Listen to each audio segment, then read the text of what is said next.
మా season పికిల్స్‌లో PRAN cleaning process ఎలా ఉంటుందో మీకు ఇవాళ చూపిస్తానండి. మేమైతే ప్రాన్స్ కోసం మార్నింగ్ వెళ్తామండి మార్కెట్‌కి.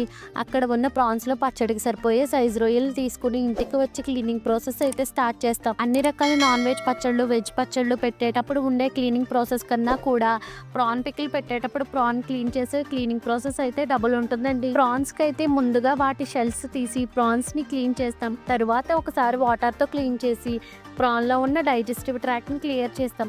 ప్రాన్స్‌లో ఉన్న షెల్స్ అలాగే డైజెస్టివ్ ట్రాక్ట్‌ని క్లియర్ చేయడానికి సుమారుగా మాకైతే 4 గంటలైతే సమయం పడుతుందండి. డైజెస్టివ్ ట్రాక్ట్‌ని అలాగే ప్రాన్స్ మీద ఉన్న షెల్స్‌ని క్లీన్ చేసిన తరువాత నార్మల్ వాటర్‌తో అయితే ఒకసారి క్లీన్ చేస్తాం. తరువాత పసుపు, ఉప్పు వేసి మరలా వాటర్‌తో క్లీన్ చేస్తాం. ఇలా 1కి 2 సార్లు అయితే క్లీన్ చేసి పచ్చడైతే పెడతాం. అలాగే పచ్చడి పెట్టే ముందు కూడా మరలా పసుపు, ఉప్పు వేసి కుక్ చేస్తాం. మా పచ్చళ్ళు టేస్టీగానే కాకుండా శుభ్రంగా కూడా ఉంటాయి. అలాగే మా ఆల్ సీజన్ పికిల్స్‌లో నాన్ వెజ్ పచ్చళ్ళు, వెజ్ పచ్చళ్ళు, కారప్పొళ్ళు మీకు అందుబాటు రేట్స్‌లోనే ఉంటాయి.